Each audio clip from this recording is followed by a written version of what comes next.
اعوذ باللہ من الشیطان الرجیم بسم اللہ الرحمن الرحیم رب اشرح لی صدری ویسر لی امری واحلل عقدۃ من لسانی یفقہوا قولی ربی زدنی علما۔ السلام علیکم ورحمۃ اللہ وبرکاتہ اسٹوڈنٹس، امید کرتی ہوں آپ خیریت سے ہوں گی۔ I am your teacher Nabeela Kanwal, اور آج جو اردو کی ہم ڈائری پڑھنے جا رہے ہیں وہ ہے غزل نمبر 1 اور 2۔ آئیے جاتے ہیں لیکچر نمبر پہ۔ لیکچر نمبر 9، بدھ 6 مئی سن 2020، مضمون اردو الف، نحم سینئر، غزل نمبر 1 2۔ اب مقاصد تدریس کون سے ہیں؟ غزل کی حیت کے بارے میں جاننا، تشبیہ کے بارے میں جاننا، سہل ممتنع کے بارے میں جاننا۔ سہل ممتنع کیا ہوتا ہے کہ آسان الفاظ میں گہری بات بیان کرنا۔ سرگرمی پہ آ جاتے ہیں۔ میر تقی میر کی کوئی اور معروف غزل آپ نے اپنی کاپی پر لکھنی ہے۔ غزل کی تعریف۔ غزل ہوتی کیا ہے؟ غزل کیا ہوتی ہے؟ لغت میں غزل کے معنی عورتوں سے باتیں کرنا یا عورتوں کی باتیں کرنا ہے۔ شاعری کی اصطلاح میں غزل شاعری کی وہ قسم ہے جس میں حسن و عشق کے موضوعات اور تجربات پیش کیے جاتے ہیں۔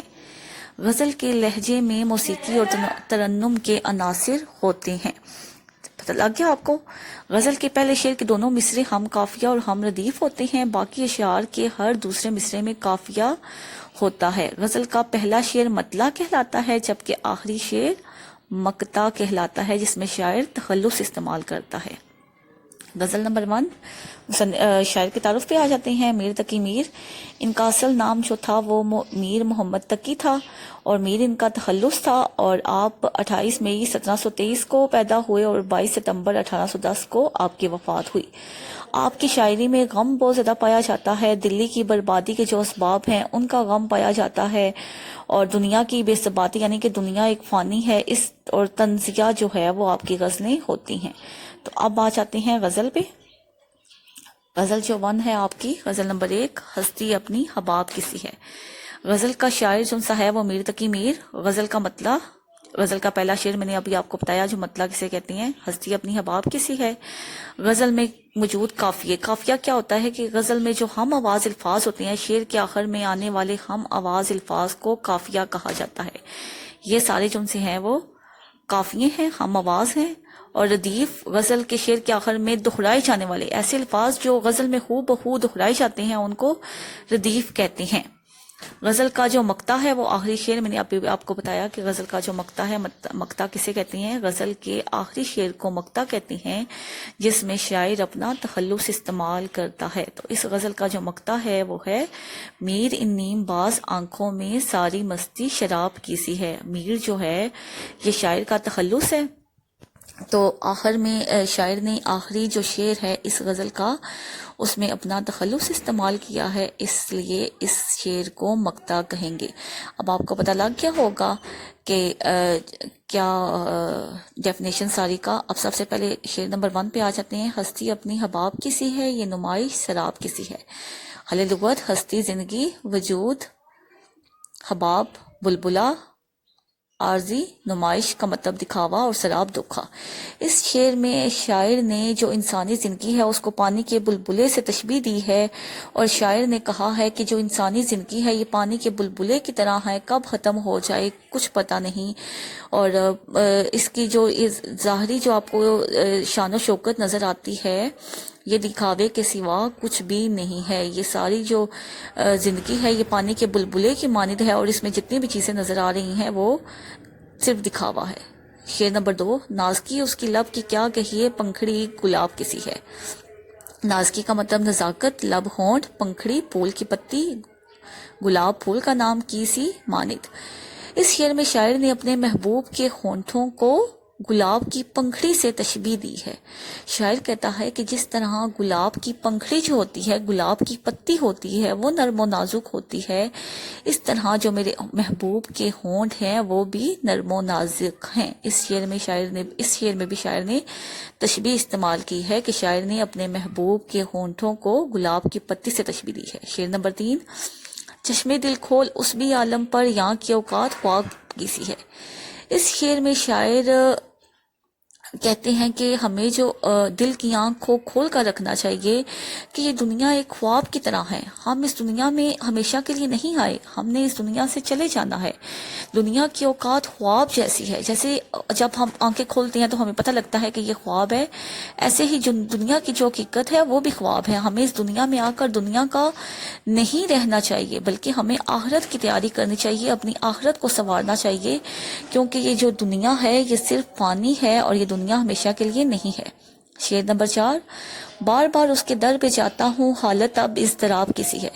اس شعر میں شاعر اپنی بے چینی اور بے قراری کو بیان کرتے ہوئے کہتے ہیں کہ میں بار بار اپنے محبوب کے در پر جاتا ہوں اور اس سے بغیر کہے ہی واپس لوٹ آتا ہوں, اس سے کوئی بات نہیں کرتا, اور جب میں گھر آ جاتا ہوں تو میری حالت جو سی ہے وہ بہت زیادہ بے چین ہو جاتی ہے, میں بہت زیادہ بے قرار ہو جاتا ہوں جب محبوب کے در سے بار بار ملنے کے لیے جاتا ہوں اور بغیر ملے واپس آ جاتا ہوں, تو میری حالت یعنی کہ میں اس سے مل نہیں سکتا, تو اس طرح جو میری حالت ہے وہ بہت زیادہ بے چین ہو گئی ہے.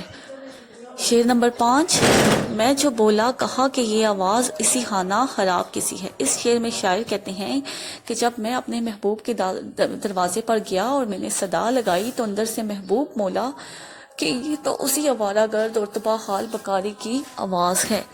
تو اس میں شاعر نے کیا کہا ہے کہ جب شاعر کہتا ہے کہ میں اپنے محبوب کے در پر جاتا ہوں تاکہ میں اس سے بات کر سکوں, اسے پکار سکوں, لیکن میرا محبوب میری کوئی صدا, جو بھی میری صدا ہوتی ہے, میری پکار ہوتی ہے, اس کو کوئی بھی جواب نہیں دیتا, بلکہ وہ یہ کہتا ہے کہ یہ تو اسی بری قسمت والے میرے عاشق کی آواز ہے. شعر نمبر 6. آتش غم میں دل بنا شاید دیر سے بھوک کباب کسی ہے. اس شعر میں شاعر اپنے غم کی شدت کو بیان کرتے ہوئے کہتے ہیں, اور انہوں نے کباب کے جلنے سے اپنے غم کی شدت کو تشبیہ دی ہے.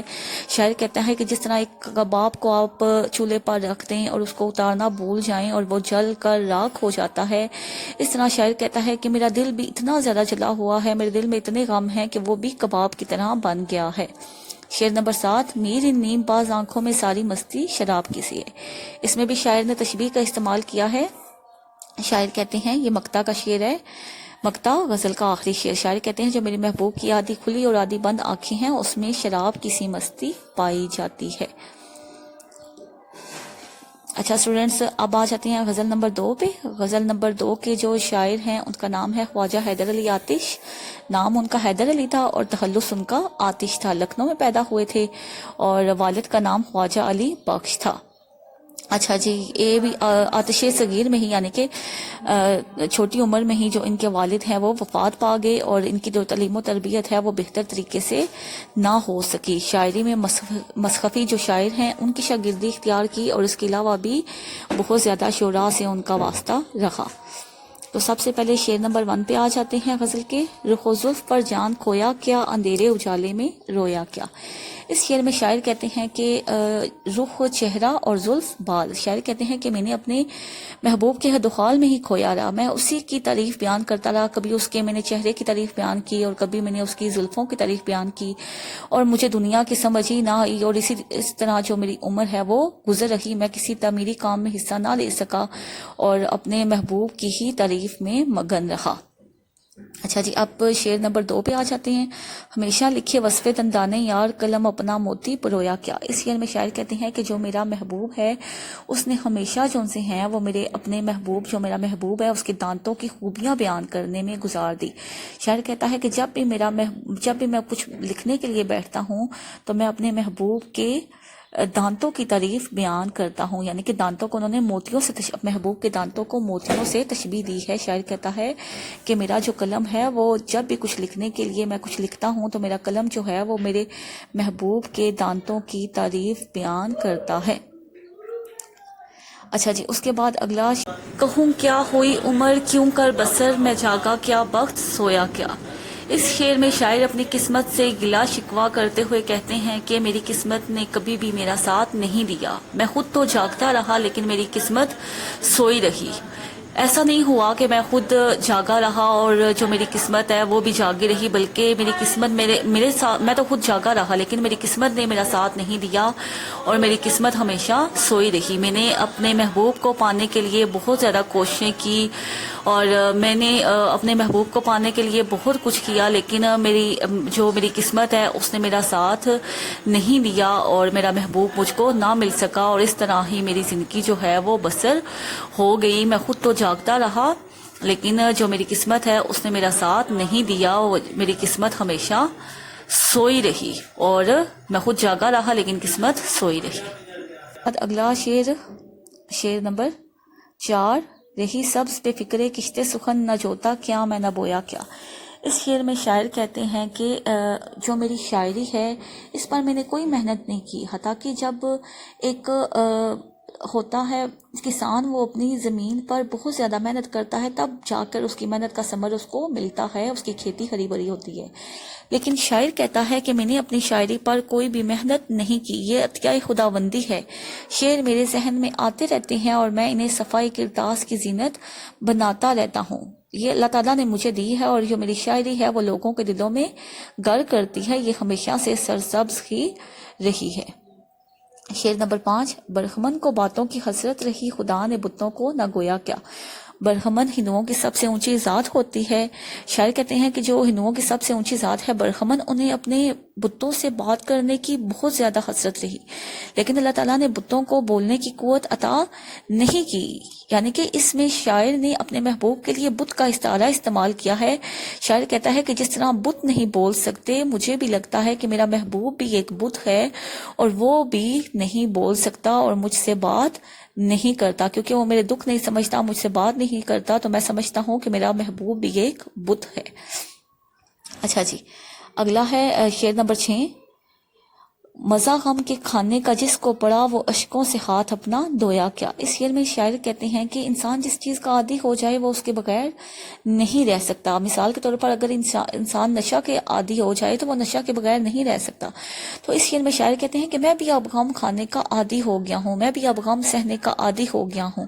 اب پہلے تو میں بہت روتا تھا اپنے غموں پر، لیکن اب میری زندگی میں اتنے زیادہ غم ہے کہ ان پر مجھے رونا نہیں آتا، اب میری آنکھوں سے آنسو سوکھ گئے ہیں، کیونکہ اب میں غم سہنے کا عادی ہو گیا ہوں۔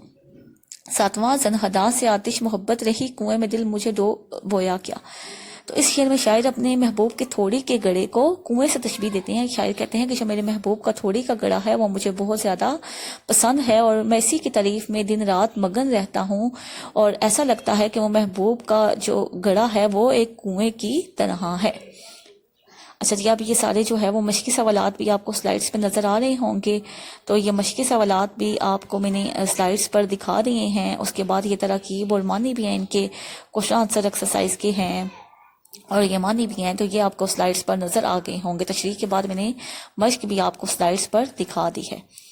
اب آ جاتے ہیں اسٹوڈنٹ ڈائری پر۔ ڈائری ہے جو آپ کی وہ یہ ہے کہ غزل نمبر 1 اور 2 یاد کرنی ہے۔ اچھے طریقے سے آپ نے غزل نمبر 1 اور 2 کو یاد کرنا ہے اور اس کو اچھے طریقے سے سمجھنا بھی ہے۔ اچھا اسٹوڈنٹس، اب غزل کا جو اب میں نے آپ کو لیکچر پڑھایا اس کا اختتام دعا پر کرتے ہیں۔ سبحانک اللہم و بحمدک اشہد ان لا الہ الا انت استغفرک و اتوب الیک۔ اللہ حافظ۔